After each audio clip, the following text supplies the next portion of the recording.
welcome to Refueled and to episode 3. Hello. Tuesday again, Mark. It is. It is. Comes around quick. It does. Well, in desperate need of coffee again. And I know you've polished yours off, but I've still got a bit to go. That's because you've spent so long messing around setting up between making the coffee and starting that I've drunk it all. It's certainly been a learning experience, hasn't it? Like we've done 2 episodes, we've had flat batteries, we've had... Overheating cameras. Oh, man. What else have we had? Editing. We're getting there. Slowly. So persevere with us, guys, anyway. Hopefully you'll see a slight improvement with each episode. Yeah. And of course, if you're listening to it on a podcast, none of this will be relevant because you'll just be hearing it. Yeah. And so hopefully it doesn't matter. And hopefully that's perfect. And that is fine. Yeah, it is. So I've got a few notes. I've actually made notes this week that I'll refer to because I'm sure you're going to find it really interesting. Well, I think we should tell the audience first something. Something. We don't know what each other is going to talk about. Yeah, that's a true point. So we've done a little bit different this week. I don't know what you're going to talk about, and you don't know what I'm going to talk about. So you'll be seeing our reaction as we react, as opposed to any fakery. We actually might make this more interesting then. So coffee's gone, and maybe whiskies come in. How about that? What about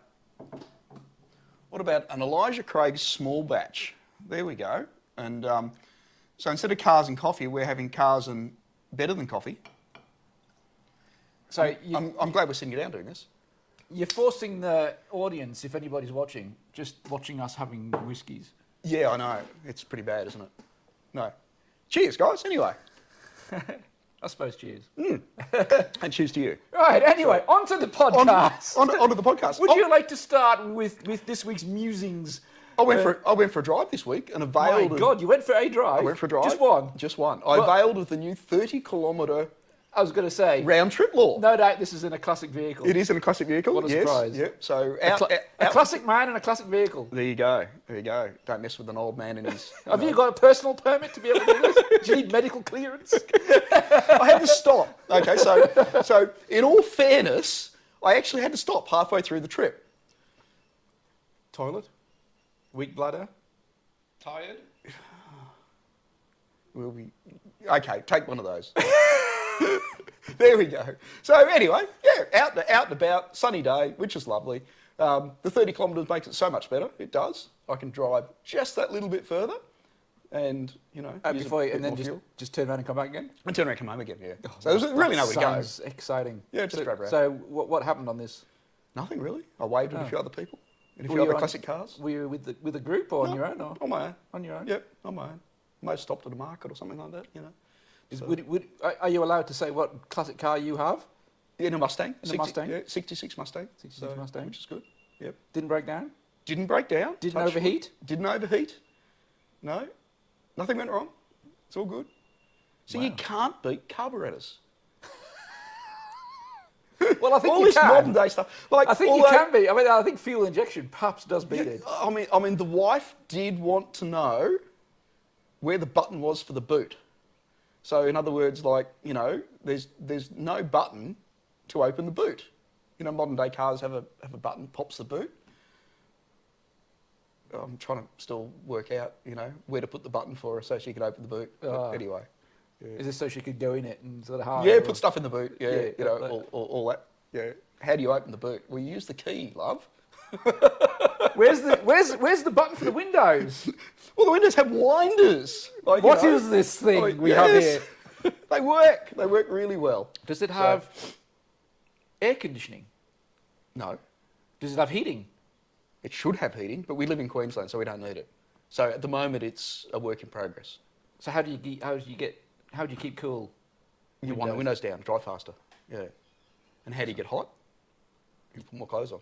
Well, I'm assuming it's got heating. You know. Well, it doesn't work. Oh, it doesn't work. No, it doesn't work. No. So it's a work in progress. The heating. Yeah. So.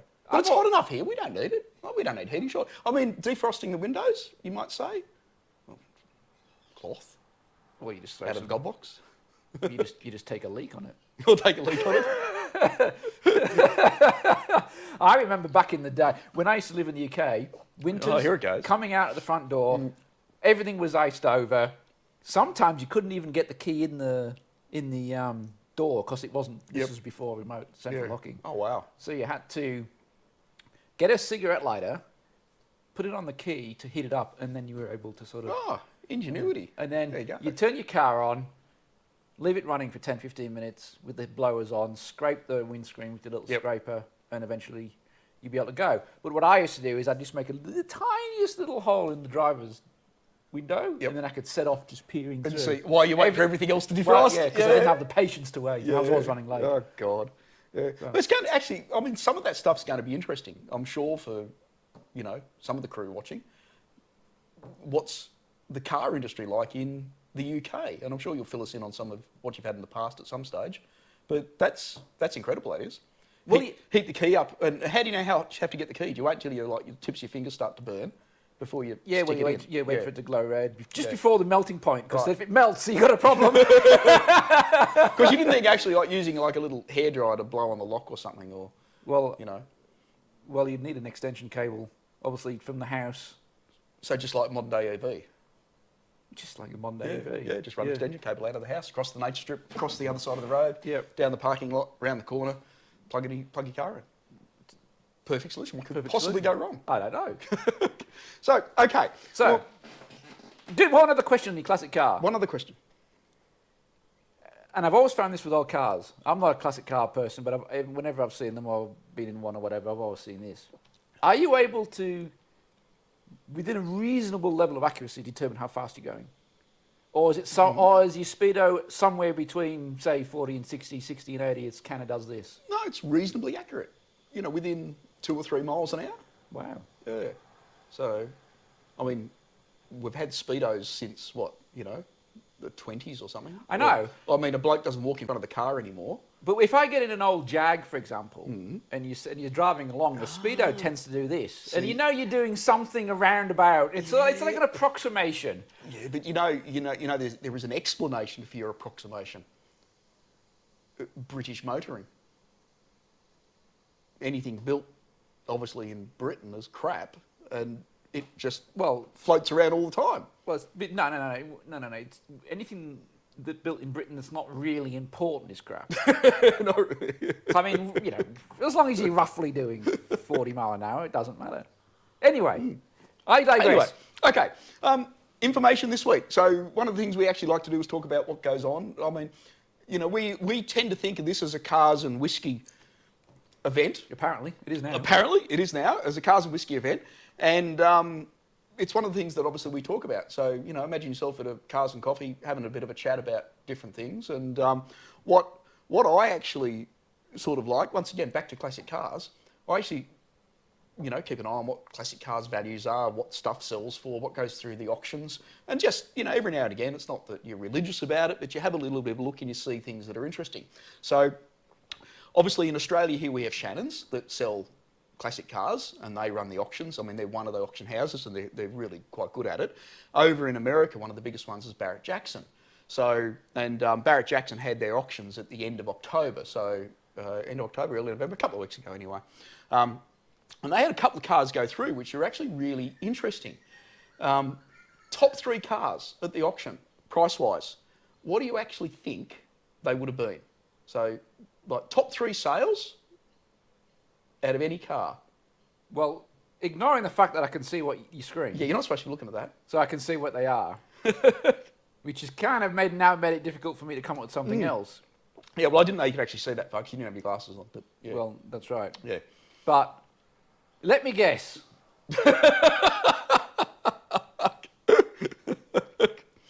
Wouldn't be a Ford GT, would it? Top 3 cars, all Ford GTs. Which I actually think, you know, what I actually see happening is a lot of the classic car prices don't appear to be sort of skyrocketing. They tend to be sort of just plateauing and holding their own. Well, they have gone up over COVID, didn't they? They've gone up the last over couple COVID, of years. yeah, so all second-hand car values went to the moon. Correct. Because we couldn't get new ones. You couldn't get new ones. So and people had lots of money, government grants and gifts and all that sort of stuff, and selling this, that, and whatever. But yeah, really interesting. You know, and I'm talking the top 2 were 2019 GTs. So obviously the new ones. Version. And $1 million for those. Wow. So, you know, I mean, there's a bit of a handy little profit, you know, for holding on to it for a few years. And the third one was an older 2006 GT. The V8 one. Yeah, the old V8 one, which Clarkson had. Like a lot of people have had those, and they're staggering, but 429,000. So probably not as much, in appreciation. But those new ones. I actually find it so interesting that the new ones are so much more expensive than the than the 06 one. Than the 06 one, being a V6 as well. So it just shows you that collectability. So other stuff that went through, other high value stuff. They had a couple of 68. And I generally say 67, 68 because it's all the same. Mustang Fastback's done up as an Eleanor. The Gone in 60 Seconds, Nicolas Cage, Eleanor, grey. And you can actually have those and have them officially licensed. So to be an Eleanor, it's got to be on the Eleanor registry. It's got to be officially licensed, provided you've got all your dots, I's dotted and T's crossed and all the paperwork. They command high value.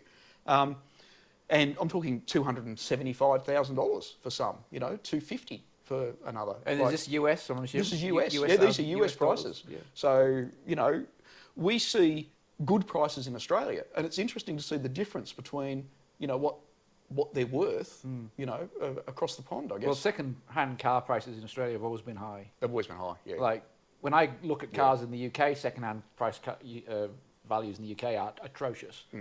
Like, abysmal. Unless it's something rare, classic or whatever. Whereas you come here, even for the most mundane second-hand stuff, it's pretty expensive. You pay through the nose. Yeah. Because everything's got to come out on a boat nowadays, and we pay the tax and everything accordingly, don't they? So, but yeah, really, really interesting. So that the Eleanor ones, obviously, they're VIN plated, they're officially licensed and registered, and I'm talking, full rotisserie reproductions. They are perfect. Yeah. And the amount of money that somebody's willing to pay. So take that. I always look at it and think, well, you look and say, well, what's your favourite Mustang? And everybody comes back and says, oh, it's the Eleanor Mustang or it's the Bullet Mustang, and they're usually the two that lead the pack. So I understand why people, and I'm a Mustang guy, guys, just obviously you've probably worked that out. I've always been dumbfounded by the amount of money that people will pay for a 67 or 68 Fastback that's dressed up like an Eleanor. So, and whether that just be me, but obviously other people, see great value in it for a really good reproduction. And they are good cars. What they build is equivalent to a great car. But yeah, 220, so 275. 220, 275. We see big dollars. We see any kind of classic Mustang over here going for more though, don't we? Sometimes, yeah, sometimes. So if you take a 67, 68 Fastback over here, I mean, you're not going to pay that sort of money for it. You might for an Eleanor, but to give it an equivalent 67, 68 Fastback might be 100 grand.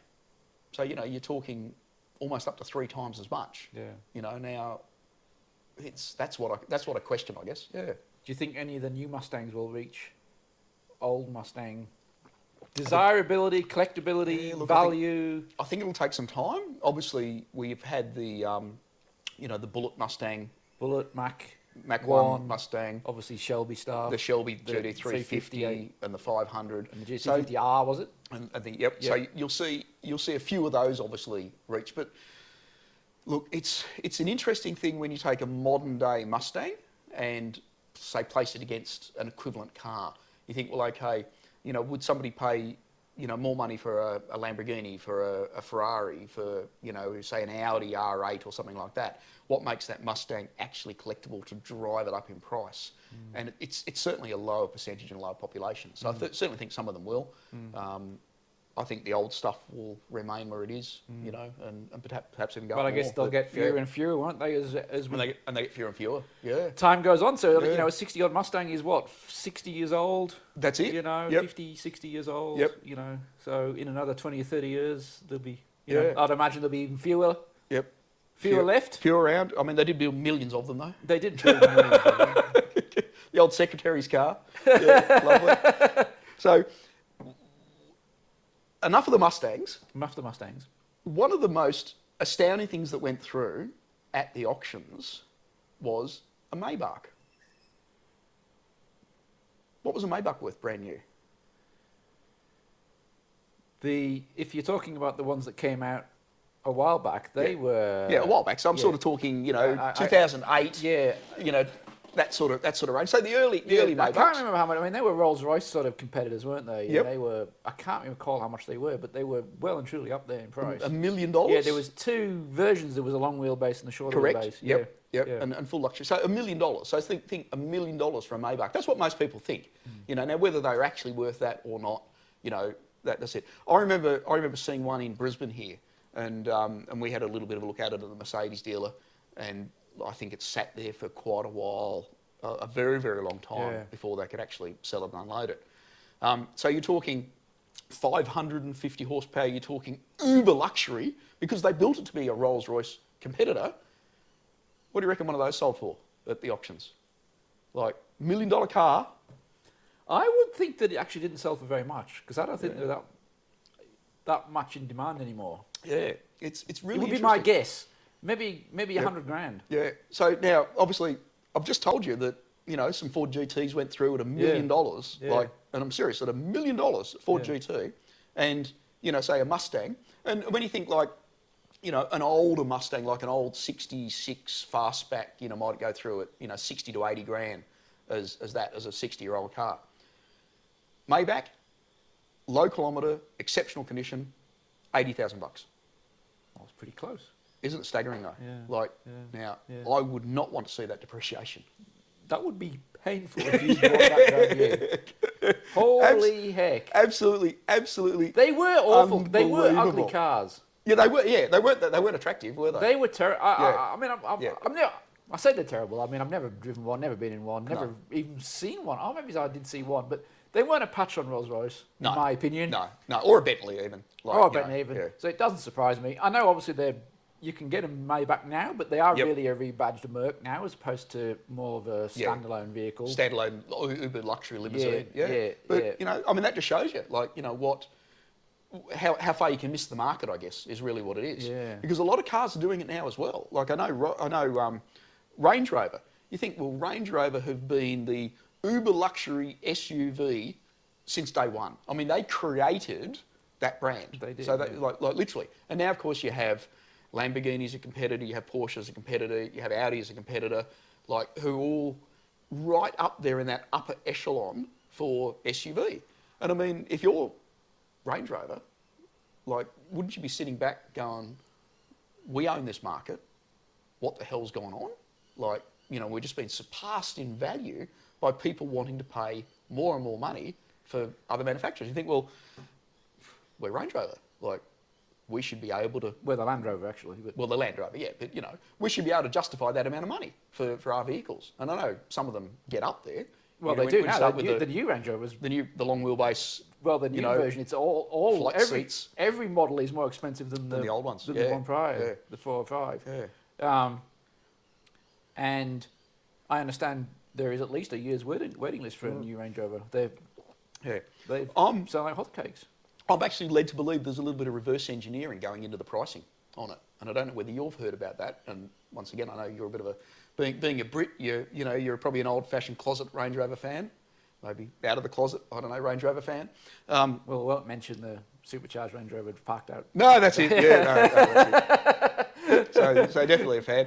I would think that actually, and led to believe that they've actually priced some of the vehicles to what they feel they can get in the market. So in other words, like you can do with other things, you can say, well, okay, how much are you prepared to pay for it? And we'll price it at that and we'll sell it at that, and away we go. Land Rover pricing is interesting. All their vehicles have gone up dramatically. The Defender is, in Australia, it is holy heck money. Yeah. Even base models. Yeah. But if you want the V8 Defender, it's 200 and plus thousand. Yeah. For a Defender, which is... It can be hard to justify. It's up there. Yeah, it can be hard to justify. So interesting anyway. So there's a couple of topics to start with. So I've got a few more if you want me to keep going. You keep going, then I'll talk about mine. You'll talk about yours. Because I've only got one topic, but it's a long one. Okay. I might have to, take another break, I think. Oh, Jesus. Okay. You're driving around like I was on the weekend in the old girl, and you see these cars coming towards you, and you don't know what they are. Okay. Now, new cars, they all look the same. like, and really, do you give a rat's ass about some of the new cars sometimes? Wouldn't you think that... Spoken like a true old man, by the way. There you go. In my day. In my day. Wouldn't you think that, brand loyalty comes into it to start with. Like, and some car manufacturers got amazing brand loyalty. But wouldn't you think brand identification would be something seen as absolutely critical when you have a car? Like, so you're driving past and you think, oh my God, what's that? Like, it looks good, stunning, whatever, or I hate it. What the hell is it? Have you actually noticed that with some of the vehicles that are driving around at the moment? Well, you've got a whole host of vehicles that for sale, new vehicles for sale, that, like you say, pretty much all look the same. And it's we've gone down the track of SUVs. Yep. Have just exploded, and pretty much every other car is a SUV, crossover, car on stilts, whatever. Yep. And a lot of those look the same. And you've got a lot of influx from Japanese, Korean manufacturers who obviously design vehicles their way, and they all look quite similar. It seems to be that a lot of people really don't care.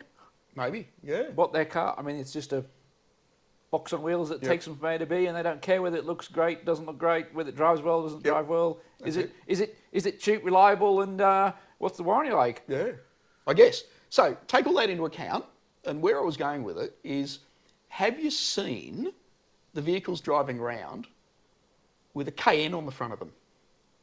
A KN? A KN on the front of them. So last month there were 30,000 searches made on Google in America. What type of car is a KN? As in Porsche? No. As in KN and air filter? It may as well be. And there's my point. Have you had a look at the Kia badge? The brand new Kia badge that's on the front of a car. So what if I said that 30,000 searches a month are going through at the moment on Google? So what the hell is this KN badge going on? The 30,000 searches in America, by the way, too.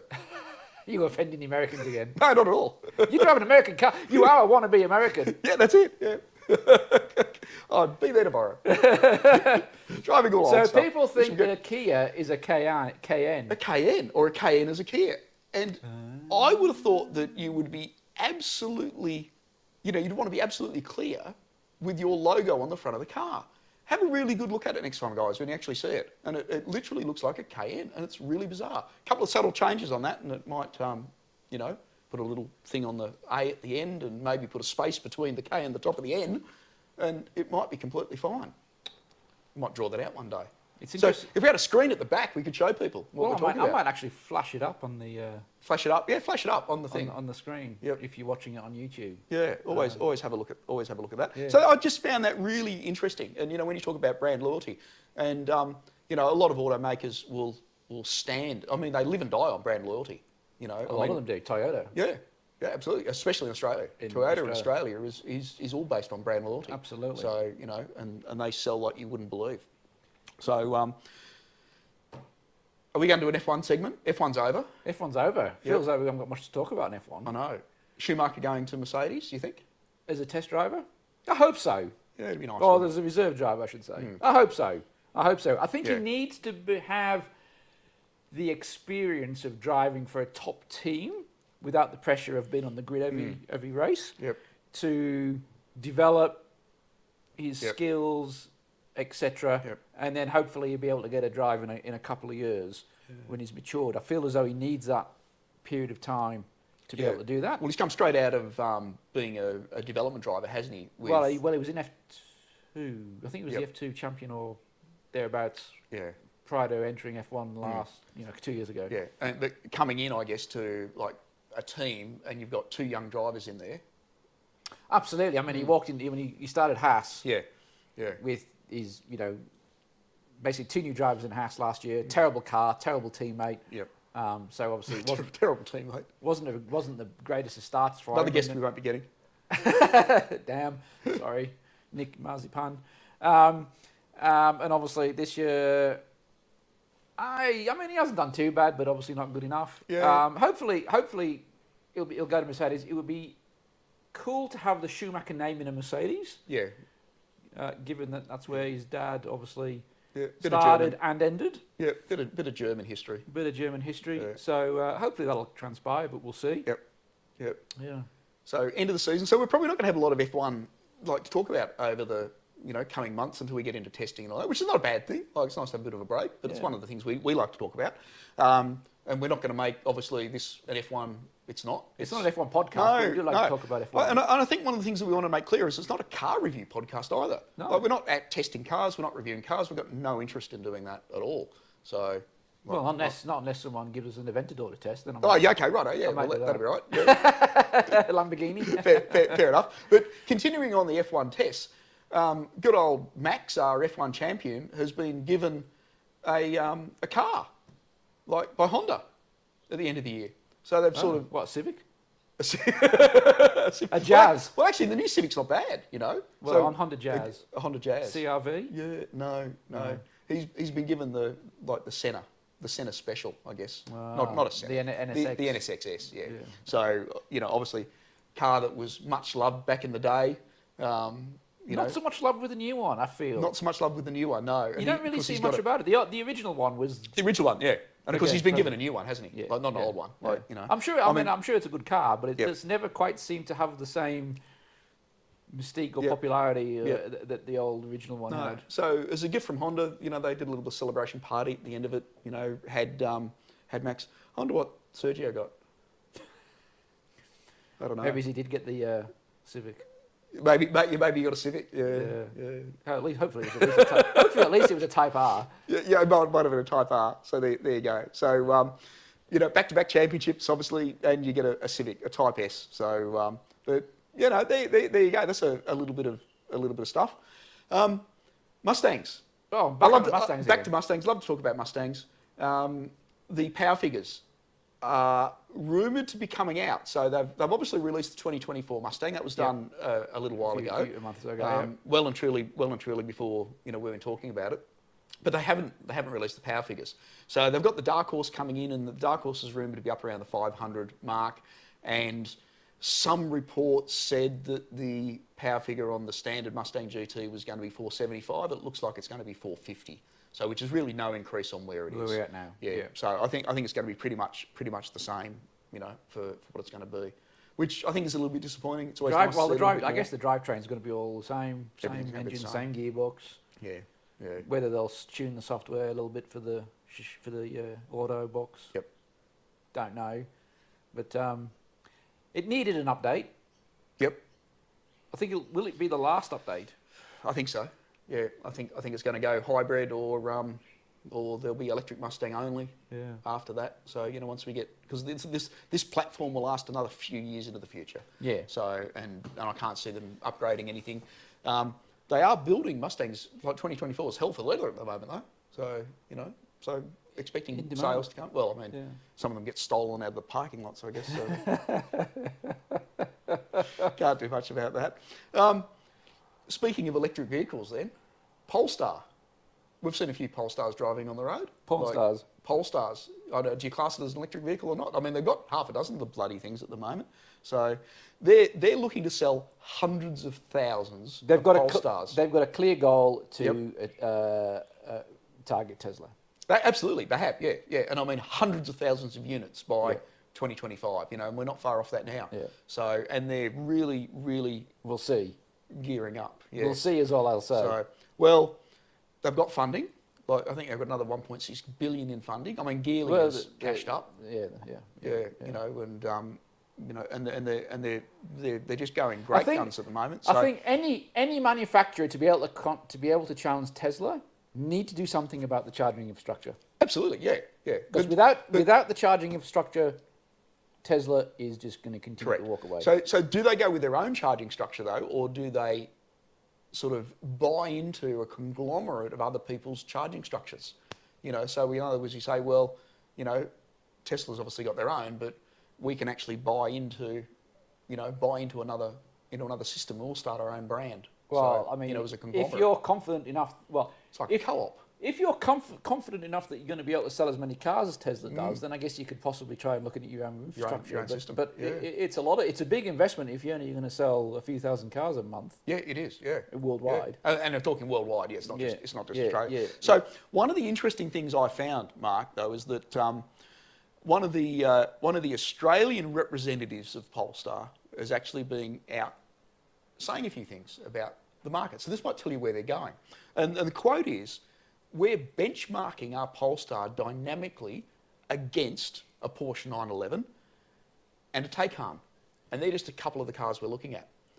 So that's a tall order, given how great a Taycan is at the moment. Or a 911. And a 911, of course, yeah. So we're benchmarking that, and they're the type of cars they're looking at for the vehicle dynamics of a Polestar. So,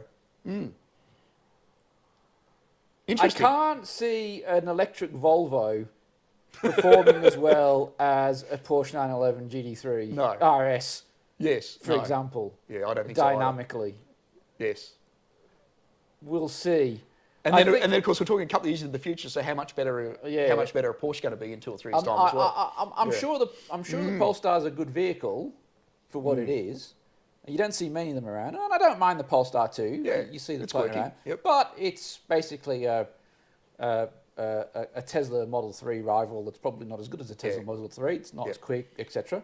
They need to do some serious work, I would think, to become a Porsche competitor. Yep. But there you go. There's the mindset. So, and I mean, I love a positive mindset. A lot of work to do on their brand, I would say. A lot of work to do. If you did a random poll on the street and said, "Who is this car manufacturer?" I would probably say 9 people out of 10 have never heard, wouldn't have a clue what a Polestar is. It's the old KN thing again, isn't it? Like you look at the logo and you think, what the hell is it? Yeah. So, and realistically, is it only a car person thing? Because I mean, obviously they were the performance option for Volvo. They were, yeah.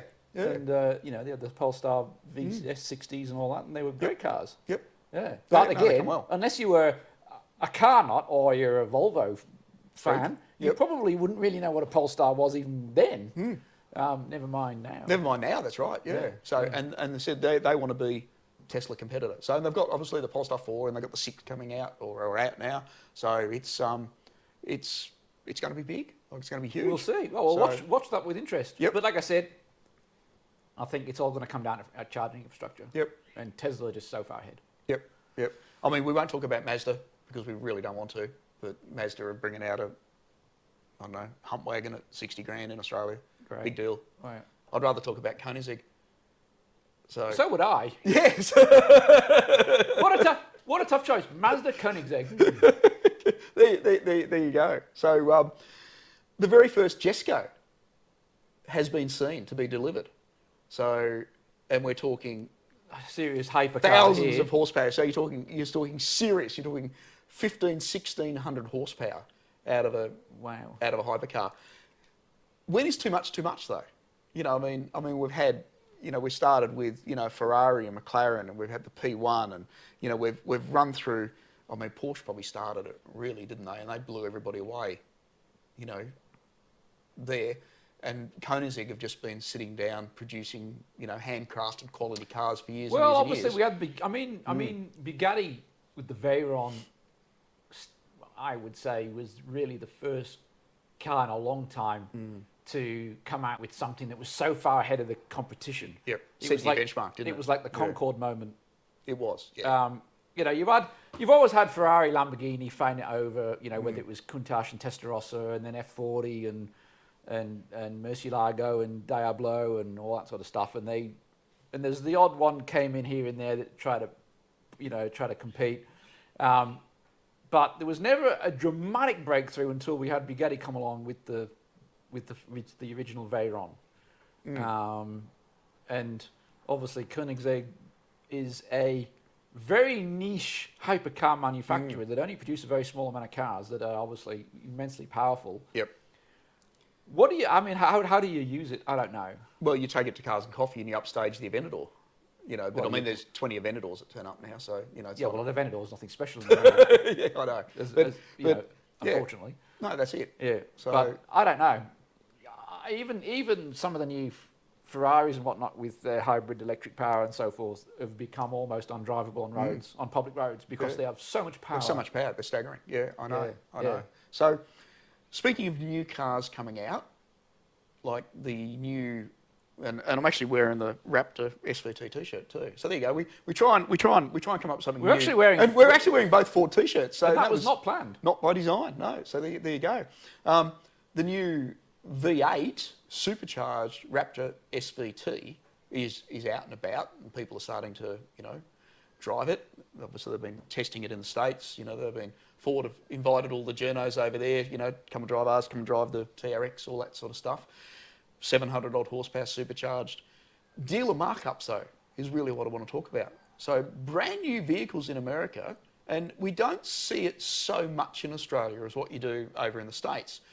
They put dealer markups onto some of their brand new cars when they're in limited runs and, high interest vehicles. The Raptor is obviously one of them, and they're talking, 20 grand markups, 30 grand markups at some of the dealers. And you can go, 3 states to the left and 2 states up, and you might pay standard recommended retail price. But other dealerships, 20, 30 grand, I've only made a comment on that is because what's made a bit of press recently is the new Toyota GR has come out. And one of the dealers in the States... The Corolla. Corolla. And they're 30 grand sort of thing, like 30, 40 grand probably, like 37, 38 US. So not huge. $20,000 markup at one dealer over there. $20,000 markup. And that was advertised. So it's like a 50% increase on... It's a 50% increase on price. Now, when is enough?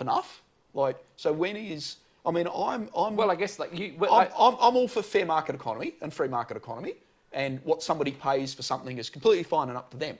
But when is enough that dealers are actually out there saying, well, okay, if I want to sell it, I'm going to be a complete scumbag, and I'm going to charge this amount of money, and I'll sell it to the person who actually wants to pay it. If someone wants to pay it, more fool them, I guess. I can understand where it's come from, because the Yaris GR was a hit, great car, great little car, probably the best hot hatch we've had for so long, and surprising it came from Toyota, really.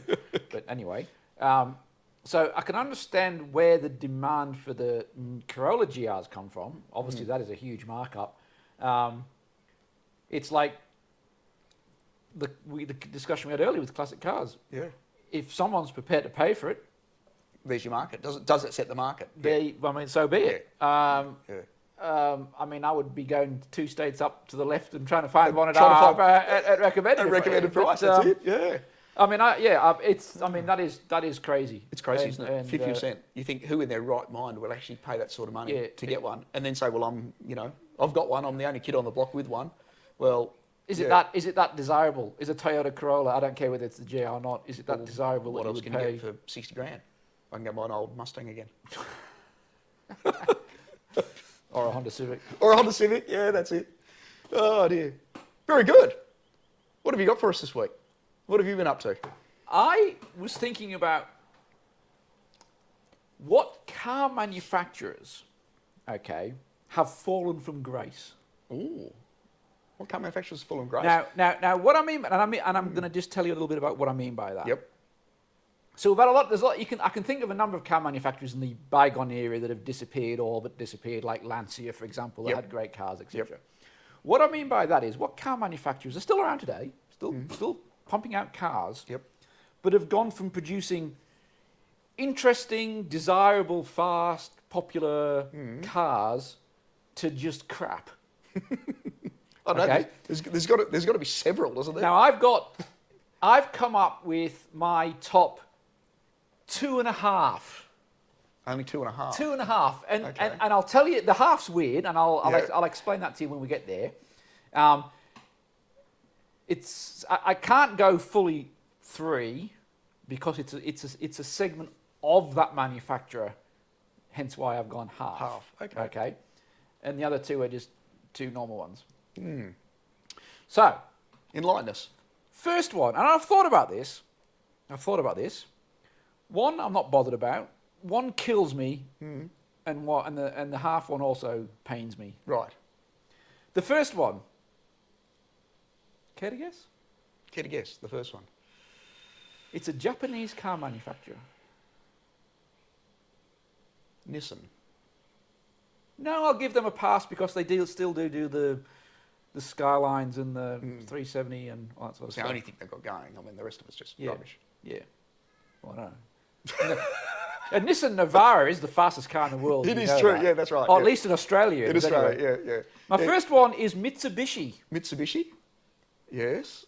So, Well, I mean, I imagine the great days of Mitsubishi, and I'm not talking Evo Lancer. Like, what about the great Mitsubishi Starion.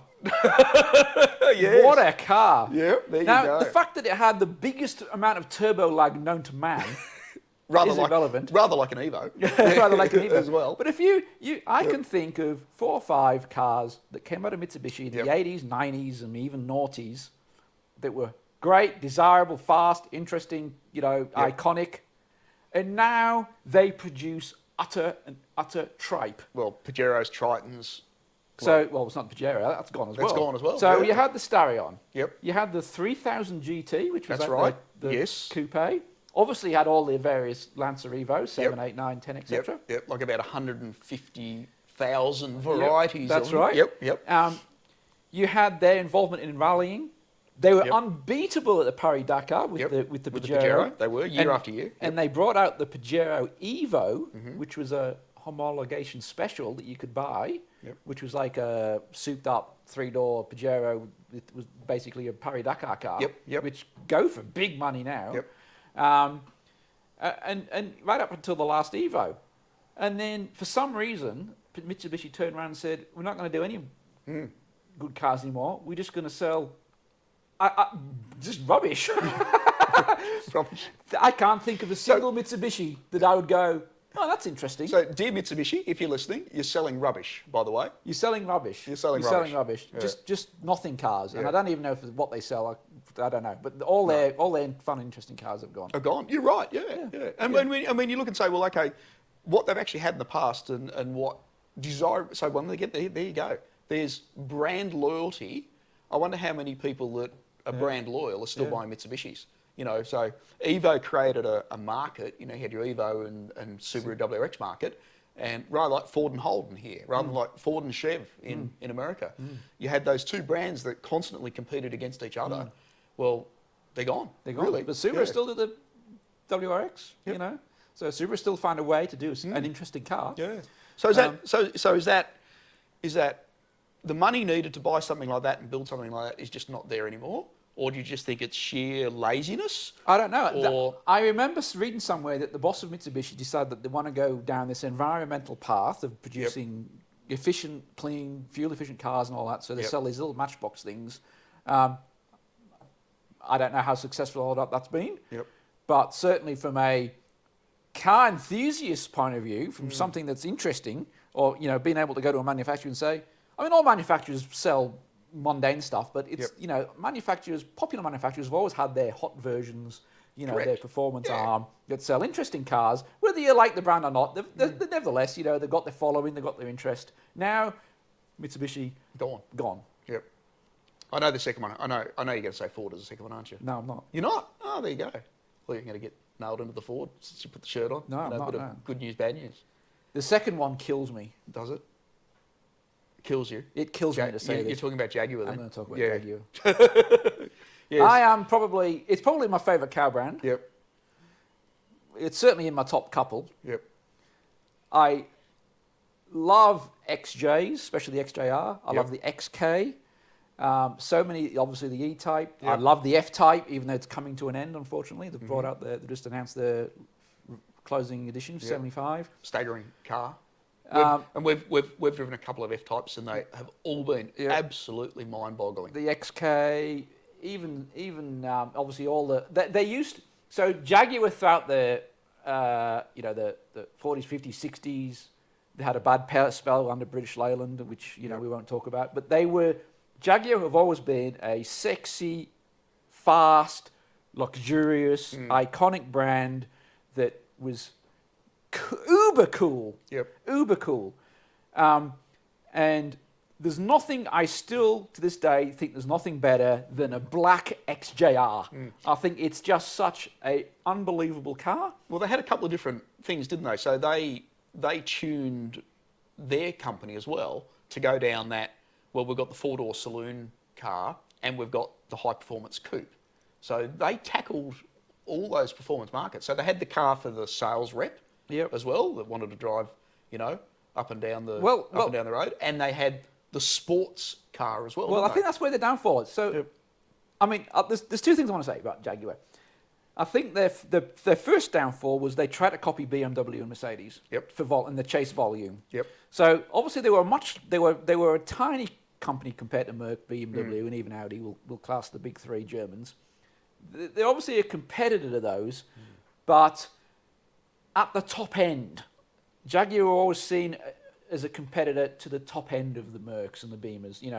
When you were the Jags were the XJs, the XJS, whatever the coupes, the fast luxurious cars. They then tried to chase volume by introducing like the X-Type, which was basically a Ford Mondeo with a Jag badge on it. And then they did a relaunch and started doing the XC, the XF, again chasing the volume. Good cars, but nothing like the BMW and so forth. Now they sell basically nothing. They don't sell. I mean, you've got Jaguar have come out and said we're not going to do anything for the next until when they're going to go all electric. No announcement when that is. They're going to carry on with whatever cars they've got basically in circulation. They're pretty much not making anything. Are they still selling the I-Pace here? They're selling the I-Pace, the electric car. There's no XJ. There's a handful of XFs and XCs, but nothing. There's no supercharged version. 3 litre S supercharged version, anything like that. They are soldering on the F-Type, but even it's 10 years old.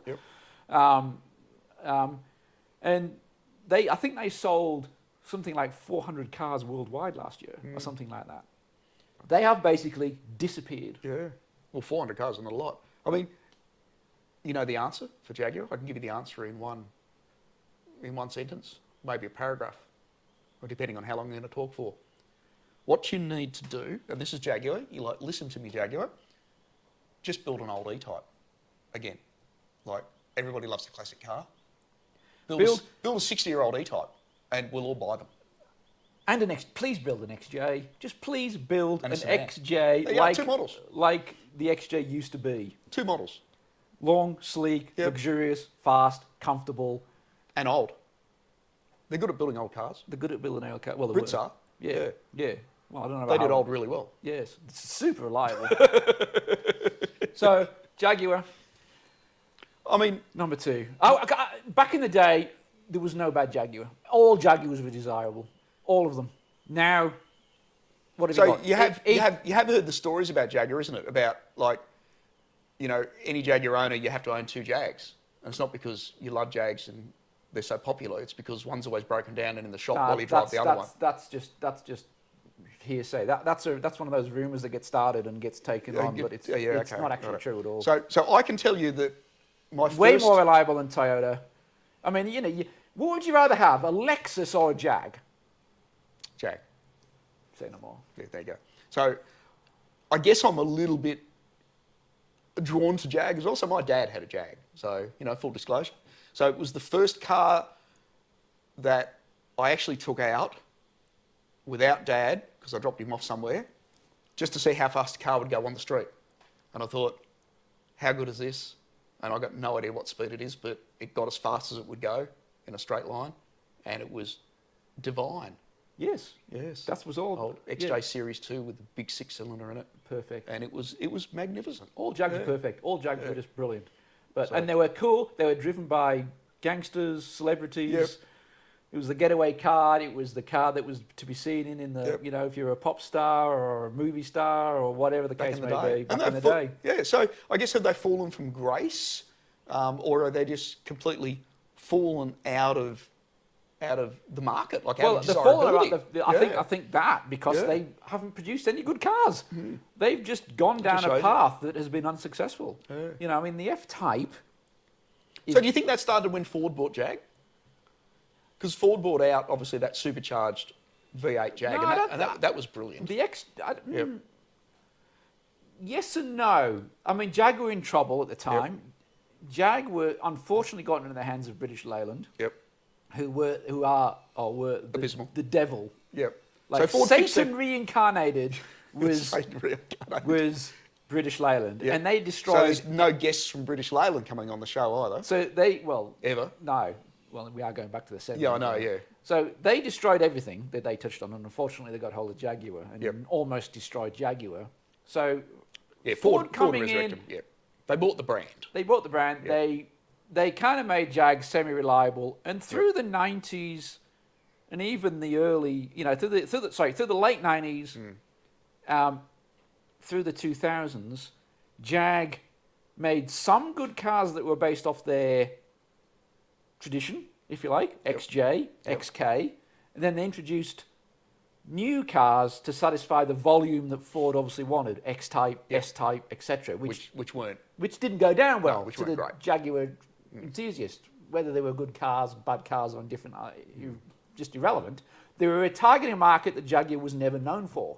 The volume car Jaguar was never about, and they've continued down that path There are only ever so many. since. There are only so many old blokes buying Jags at that stage, I guess. Well, it wasn't just old blokes. I mean, like I said, old blokes weren't buying E-types back in the day.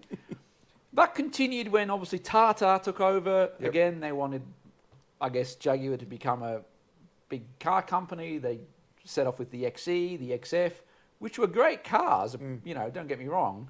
But again, trying to get people out of a 3 Series or a C-Class or an Audi A4 into an XE is just a nigh on impossible task. It's almost too little, too late now. Yeah. And do you see them ever coming back? I guess it's going to be, or do you see them being now a forever low run? I fear like Jaguar. manufacturer? I fear Jaguar will disappear. Yeah. You don't think someone else will buy it for the name? For I the don't brand? know. I don't know. I mean, obviously the part of the Land Rover Jaguar. So the part of Land Rover are going gangbusters. They're selling more cars than they can build, and they obviously then fall under the Tata umbrella, who have got gazillions of rupees or whatever. So I'm sure Tata, the parent company, would like Jaguar to be making money. I'm sure they're not.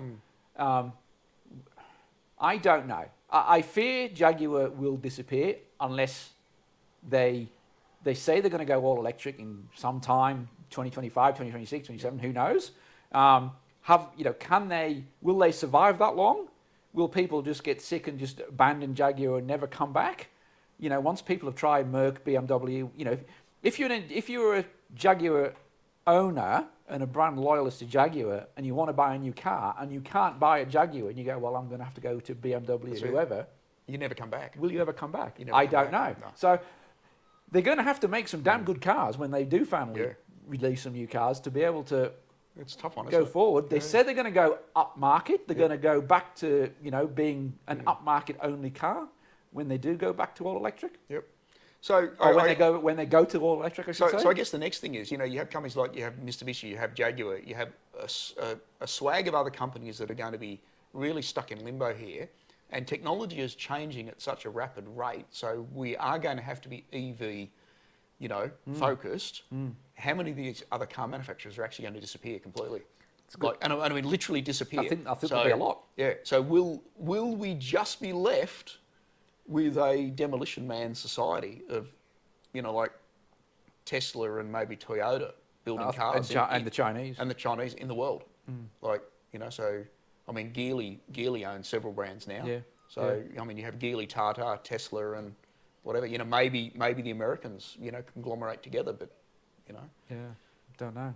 it's going to be an interesting thing. I think even the Americans are going to struggle. They're a long way behind them. GM keep pushing back their launch dates for their electric stuff. Electric stuff. Speaking of GM.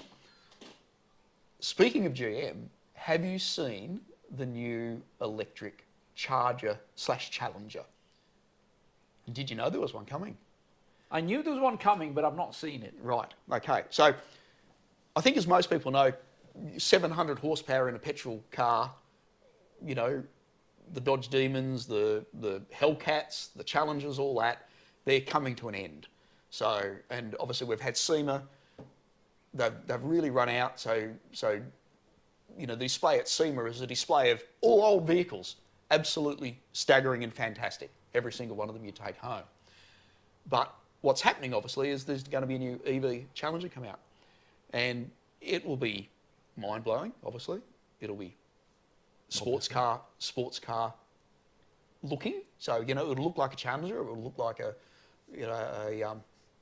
standard, two-door coupe that they're actually used to. And it will have noise. It has a lot of noise. So Synthesized noise. no, not synthesized noise. They've developed fans and flaps and all sorts of things like that inside, which will make noise when you rev the vehicle. So it'll sound like a fan. A speedy fan that maybe doesn't sound like a fan. Like a pedestal fan that goes when it's warm. No, a little bit faster than that. Or it'll sound like you've got your air conditioning on full blast on a hot day. Yeah, but with a little bit more style. A little bit of American style in there. Oh, so I see. yeah, so it'll be good. So what we're going to miss out on, they're going to give back to us with fans. Great. Yeah. I can't wait for that. At least I know what to do if I'm hot. Yeah. Like, maybe you could get one installed in your Mustang instead of air conditioning. Instead of air conditioning, I'll put a fan in. Yes. That and a 2-speed gearbox, I believe, as well. Okay. Yeah. Right. So Isn't it funny? Or maybe more gear. So how good would that be? So how good would an EV be? With 10 gears. Well, What's the point of gears in an EV? you need 4 gears, not 10. Come on, who needs 10 gears? I mean, seriously? you've gone down this EV path of knowing. But what do you do when you internal drive? Like in an EV, what do you actually do when you drive? Like, Well, nothing. That's the point. yeah, that's it. That is the point. Most people do nothing. Like they press the button and say, "I want to go from here to there." Yeah. Like and the car Which for takes you most there. people on the road is probably a good thing. It probably is. Yes. I think we just offended a whole lot more people. No, I was out on the road, and half the people on the bloody road can actually go back home. They should park and give their license back and never go out again. I reckon. Absolutely. Yeah, So- I followed you as well. Oh dear. You've I got want to talk about my half. I was going to say, I need you to talk about your half. my half. What's- my what's- half manufacturer. So, are we going to go? It's gone from Are we going to go more coffee? well, only a little one Only a little one. because I've got to go. You've actually got to take the car out, don't you? So we'll just go with a little one then. Look, it's just a nice little one. There we go. Because I'm going to have to take a deep breath for this half one. A deep breath for the half one. Okay. So this is my third manufacturer Yep. that, in my opinion, and this is my opinion, by the way. So if you don't agree with me, then that's great. no, I mean Don't. Most people don't. Most people are not smart.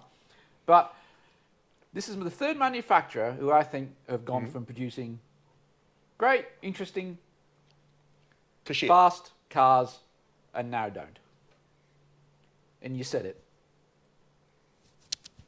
Ford. Now, why have I said half? I knew it was going to come in there. This kills me as well because bit of background. Both you and I, Ford fans since we can remember. Yep. I have never not had a Ford in the driveway.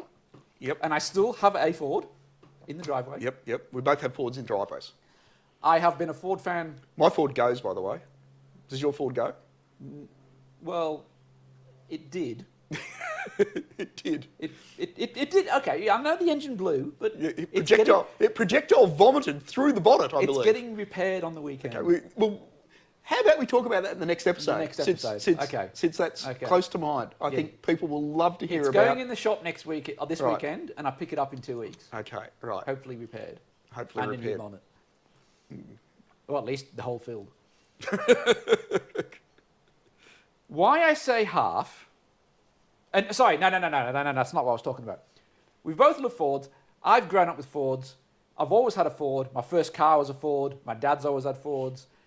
I have all fast Fords from my neck of the woods have always been my favourite cars. Okay, now you can't tell me that brand loyalty doesn't mean something after saying that. Absolutely. So why I say half when I mean Ford, Yep. I'm specifically meaning Ford Europe Ah, okay. and Ford, and by extension Ford Australia. Yeah. The Ford Europe, Ford America have always been completely different. Yep. You know, whatever was Ford sold in America, generally we couldn't get in Europe, vice versa. And Australia kind of did their own thing, plus a bit of importing here and there. Yep. Ford, I grew up obviously in the UK when Ford were dishing out hot hatches Yep. and performance cars that were basically the thing to be seen in at the time.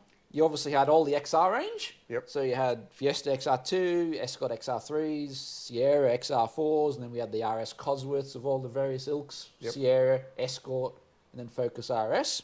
I think we need to do a UK car segment at some stage. We do. On what was hot and what's not. Yeah. At some stage. Absolutely. And compare that to, say, Australia, because we've got two We similar do. markets For some of that stuff. We do. Yeah. And then even going back before then, you used to have, hot Cortinas, 1600E and so forth. Then we had, various Escorts that were, RS 1600s and Mexicos and all that sort of stuff.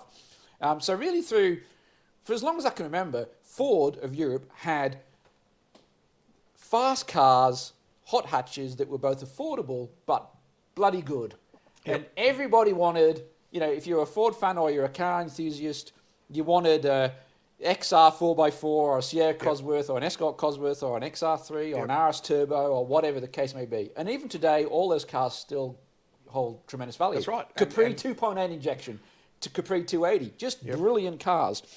Coming to Australia, even, you had the XR, the Falcon range. Yep.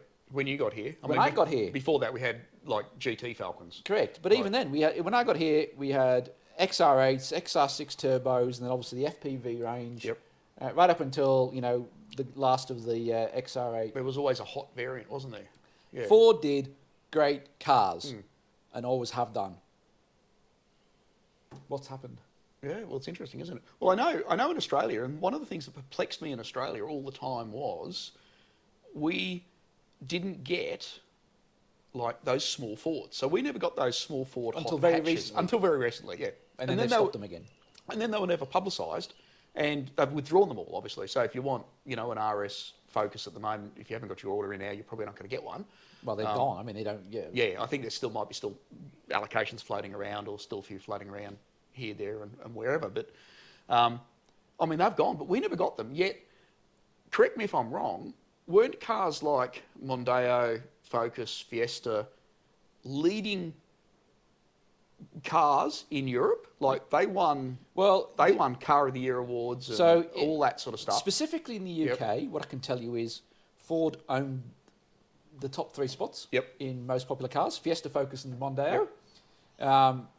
They had the mundane versions, but you had the ST, going back, you had the XRs, then they changed the XR brand to the ST, Fiesta ST, Focus ST.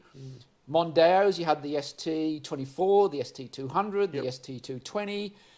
Out here, we got the 5-cylinder version, which was branded the XR5. But that was the Focus ST motor that came from Volvo.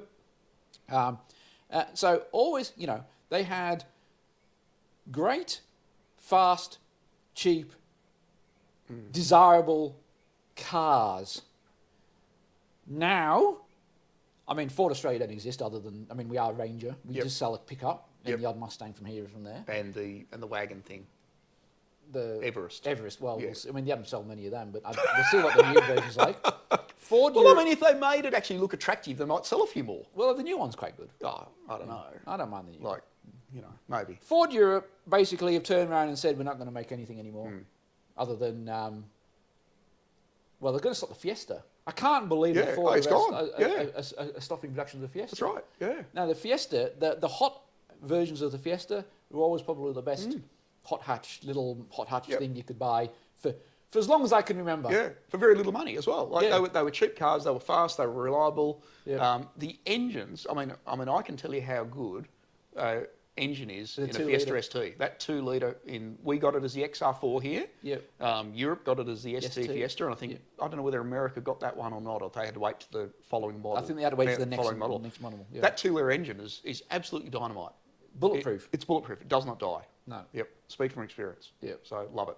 And now the 5-door Focus RS that was made in conjunction with Ford Performance America, which I don't like as much as the 3-door version of the Focus RS, the previous version, but that was the last RS, and basically Ford have said we're not doing it anymore. No more. Yeah. We're not going to make a new one.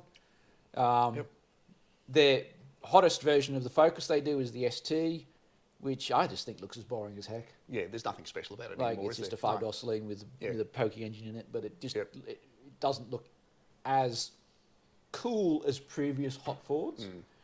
And there's nothing really else. Right. And I don't think there's anything coming. No. So what we see with Ford, and I mean, America, I see Ford selling Mustangs and trucks. Well, they've come out of the car market altogether. That's it. Yeah. That was a while back they announced that. So it's Mustangs and trucks. In Australia, it's Ranger only.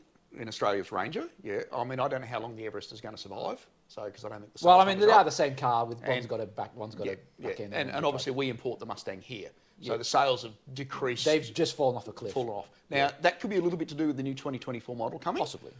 But I still see that as not the answer for going forward. The answer for Ford going forward is really going to be, can we build an electric Mustang, in all honesty? Like, can we build a hybrid Mustang? Because I don't think electric is the answer.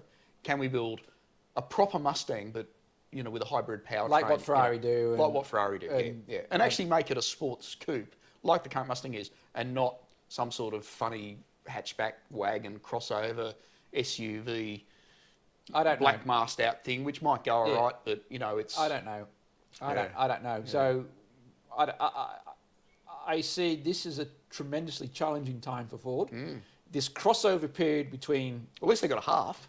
They got a half, and the reason I didn't say half is because I still see at least Ford America do the Mustang and the F-150 Raptor. Yep. So they still do cool, interesting. At least they've still got the cars that they've still got a couple of interesting cars. Yeah. That they've continued to make, continued to produce. Yep. So that's why I've said half. We didn't get any of those in the UK. You've never been able to get the Mustang until the latest version. Well, we've never been able to get an F-150 here in Australia either, from Ford. Well, and I say that a little bit loosely, F-150 I'm right, but Ford Australia did do some F-250s at one stage, but we've got aftermarket importers who bring in 150s, 250s, 350s and the like. But we never got that support. I mean, but we never really got Mustang again till recently. I mean, Ford Australia imported Mustang back in, 66 as well. And we got a handful and they were great. I had one. Brilliant. But I mean, at least Ford, but at the same time, Ford was, they were still selling the Falcon at a rate of knots. It was right. It was either the best selling or the second best selling car. Like we had in the UK, Ford had the best selling or the second best selling car. Yep. Right up until that. Well, there was a change in market, wasn't there? Let's be honest. That people all of a sudden didn't want cars and they wanted SUVs. And Ford Australia almost created that with the Territory. Yes. To some degree. Yeah, they did. Yeah. They created a great car for the market and then just stopped developing it. It stopped. Yeah, that's right. For whatever reason. So it's sad. And like I said, I see this as a real challenging time for Ford, this crossover between combustion engines and EVs. I feel as though they're in this limbo land where they haven't got a good car of either, with the exception of a couple out of America. And they're falling down the charts, big style. Big style, they are. The Ford Focus is nowhere near top 10 anymore in the UK. I found that staggering when I heard that the other day. It's interesting, isn't it? Yet it's been consistently the best car year after year. For as long as I can remember. And in high demand. Yeah. And they don't make any good car. Speaking personally from my own standpoint, when I go back to my childhood and think of all those fast Fords that I used to love, and whenever I see one on the road, I'd get excited. Now, they're just boring old. I was going to say, if you're thinking of buying a Ford at the moment, what do you buy? I mean, the only one you could look at is probably a Mustang. But then, do you want a standard Mustang GT, or do you want we get a Mach 1 here? Do you buy something special with a little bit of desirability? But they're the only ones that you look at. Are they that desirable anymore? Well, I don't know. I mean, I've never. We came close to buying a Mustang a few years ago and changed our minds. Yeah. But have we? If I think back when I was younger, with some of the Fords that were floating around, I'd just saw off my left leg to get one. That's right. Yeah, they were highly desirable. Now I'm like, even if someone said he's a Mustang Mark 1, I'd be like, oh, okay. Yeah. But I don't know. And that's really probably the only one. And even then I'm yeah, because you think, well, okay, what else is? Say you put a budget of 100, 120, 130 on it. Yeah. What else is out there for that sort of money? Yeah. That's better than a Ford. So you have to be brand loyal, and this is where it comes back to.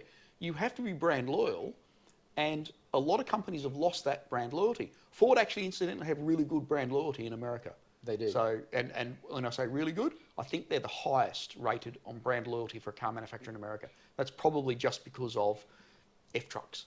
Like you Yeah. know, it's the highest selling vehicle. You know, Yeah, so no, totally. it's No, I probably a lot totally further. get that. And But- and while it was never the same in the Yeah. UK as to the extent the F truck was, there was still a huge brand loyalty for Ford. Yep. I can tell you the And moment. it's gone. And it's gone. It's completely gone. I can tell you the moment they destroyed it in Australia. It's when they dropped the V8, like back many years ago. But then they And did bring it back. They did. Too little, too late. She cried. Like, you know, They all all that gone market. to hold? You missed a generation of people. Yeah. In it. So this is Australia only. You know, in their infinite wisdom, Ford decided to drop the V8. Now, worst decision in motoring history in this country. So because you lost a whole generation of people that lost, you lost that desire to buy an aspirational vehicle because there just wasn't one to have. Yeah. So what do you buy? Oh, well, I do on a 6-cylinder Fairmont. Yeah. Or do I go to a Commodore Or do SS? I go an SS Commodore with a V8 and, a nice rumble and, you know, a manual gearbox and all that? Like, Yeah. And I think a lot of people did that. yeah. Yeah. Or you have a Fairmont gear with velour trim and fancy badges and... You can't beat the velour trim. But yeah, no, I mean, that was an isolating point in Ford Australia's history. It doesn't explain, obviously, what's happening now because, as I said, those hot hatches filtered into Australia and nothing was ever done. So they didn't advertise the Ford fact that marketing they were great. in Ford Australia marketing was abysmal. Just disastrous. Yep. Yep. When Ford was still doing, when Ford Australia were importing from Europe the hot hatches that they were still bringing out for Yep. ST, Fiestas, Focuses, and everything, you didn't see a single thing. No. You would never know they were for sale Yep. unless you were a Ford nut or a car nut. You would That's have it. no idea Yep. that they were even made. Yep. So Ford, if you're listening, you've got it completely wrong and you've got to sharpen your game and pull your finger out. That's right. Otherwise, I'm going to have to tear this off Yeah. and put something else here. That's it. I'm already running out of manufacturers. You're running out of manufacturers. I'm running out of. I've ditched Jag. I've ditched. Well, maybe Ford. next week we talk about ones that you might actually want to buy. Okay. Yeah. And about some engine diarrhea through the bonnet And that some you've had recently as well. some internal combustion that became external combustion. Yes. Yes. That's a story. That's definitely a story for another day. Yes. So- I might talk about that next week. I think Yeah. so. Lovely. Well, it's All been great joining you again for Yes. another week of cars and whiskey. I would actually be interested to hear people's thoughts on that. You would? Yeah. On either Mitsubishi, Jag, Ford, or any other brand that you think have gone from, And we can have a look. and we might add Yeah. to the list and see what we come up with. We could do that. Yeah. Absolutely. Lovely. Oh, we'll see you next week. Hope Thanks. you've enjoyed. Like, subscribe, all that stuff if you do. And we'll catch you soon. Ciao. See you.